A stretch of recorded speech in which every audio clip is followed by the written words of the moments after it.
The woman who tried to buy a child at Walmart, Uganda's groundbreaking discovery on the cause of accidents, and the Swiss banker who charged his strip club visits as business expenses. Stay tuned for all those upcoming stories. Welcome to NAR, where we talk about some of the most bizarre and weird news headlines. Do make sure to press that subscribe button and leave a like if you enjoyed the video.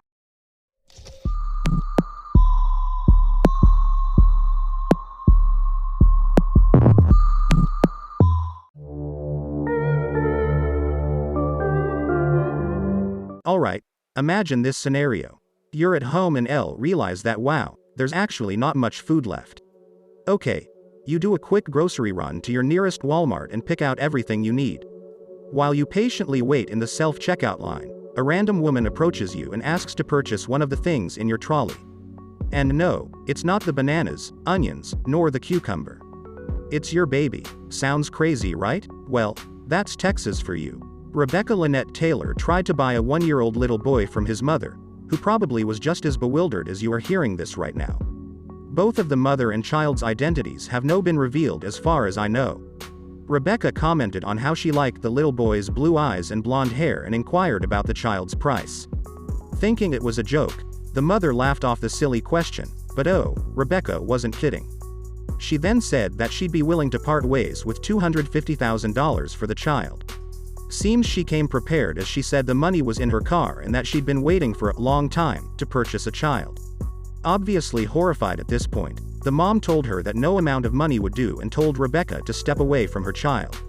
A second woman, who seemed to be accompanying Rebecca, appeared and started talking to the boy, asking what his name was. The mom was obviously in panic mode by this point and didn't tell them the child's name, but they somehow learned it and started calling out to the child.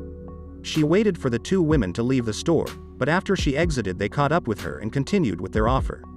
When the mom got away, Rebecca started screaming at her that she could increase the purchase price to $500,000. Now at this point I'm thinking that Rebecca is suspiciously desperate if she's willing to pay so much for a child. Not that I know anything about buying children or anything, but that's a lot of freaking money. Or she could have been lying and would have just taken the child and ran with her accomplice, seeing that nobody keeps $500,000 or even $250,000 in their car and announces it to people in Walmart. The boy's mom locked herself and her children in her car as Rebecca kept asking for the child while standing behind a black SUV and repeatedly promising the mother $500,000. When she saw that the mother wouldn't budge and she left in the black SUV. The police reviewed Walmart's CCTV footage and saw that it supported what the mother had told them, so they went to visit Rebecca, who promptly told them to speak to her lawyer. A tactic which failed because she was taken into custody on January 18th and charged with the offense of the sale or purchase of a child, a third-degree felony. I think she has been released on a $50,000 bond, but I'm not very sure. Which makes you think, if she was able to pay so much of a bond, then she probably did have that $500,000 after all. This is the type of story to make you sit back and think, what the actual fuck, as the report on Rebecca's demeanor shows that this concept was in no way bizarre to her, as she did it in the presence of a number of people. Can somebody share their opinion as to how one comes to think and act like this? Is it psychopathic tendencies? Maybe I'm missing something. Anyway, stay safe out there, people.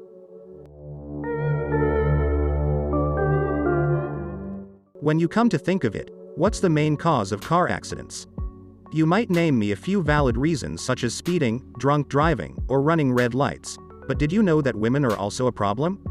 Well, that's according to the authorities in Lira City, located in Uganda, who have since banned women from occupying front seats on trucks. This decision was made following a road accident which unfortunately claimed the lives of 9 people.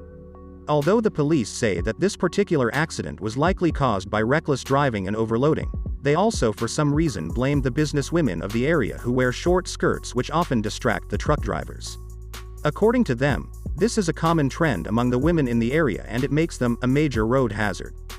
These businesswomen must be damn sexy, causing drivers to risk their freaking lives and many others looking at their skirts instead of the road.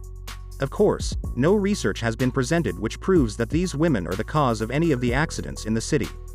I also like how they only banned women from riding shotgun in trucks, and failed to mention cars and taxis, as if the companies using these vehicles hire a different breed of men. If this ban won't be lifted, I expect Uganda to soon ban women in every job where men require focus, because it seems they can't function whenever a skirt is around.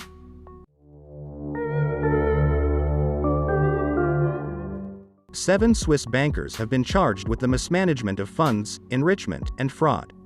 But we won't be discussing all 7 of them because there is one man who stands out among the rest, a man who, along with his associates, has denied the allegations. But what makes this guy so special, you ask? Well, mainly because of the weird reasons he gave behind his suspicious spending of company funds. Pierin Vincenz explained during his trial that the total amount of money he spent at strip clubs, about $220,000, were all business expenses, one of them being the Red Lips Club in Zurich where he blew $10,000 there alone. Someone has a favorite. Once labeled the Banker of the Year by his former employers Raiffeisen Switzerland, a cooperative union of 246 independent Raiffeisen banks, Pierin had more reasons to explain his lavish spending. My man spent $760 on dinner with a date he met from Tinder, and his reason was that he was thinking of hiring her for a real estate job. Now, I don't want to accuse Mr. Vincenz of lying, but his reasons seem a bit far-fetched. Like, yeah, let's ignore credible employee sources such as LinkedIn and search for our potential real estate agent on Tinder of all places, not even Facebook, and proceed to spend $760 on her. And it seems like he never hired her anyway, so that wasn't even a good investment. At some point, Vincenz was also charged $4,500 by a hotel after he and his stripper girlfriend got into a major fight and causing massive damage, which he used business funds to settle. Was that also business-related, Pierin? But oh, there's more. Pierin also spent $30,000 business cash taking a cooking trip to Spain, Majorca, where he used a private jet. He made another trip to Australia on a different occasion where he said he wanted to examine the country's ATMs. Pierin explained most of his other transactions as him fulfilling the task given to him by Raiffeisen to develop the bank's presence and public profile, which he has developed all right, only backwards. The 65-year-old and his other co-defendants will most likely be slapped with a $77 million restitution and a 6-year prison sentence. Thanks for watching the video till the end. Do please leave a like if you enjoyed it. I appreciate your support and consider subscribing to never miss any future uploads.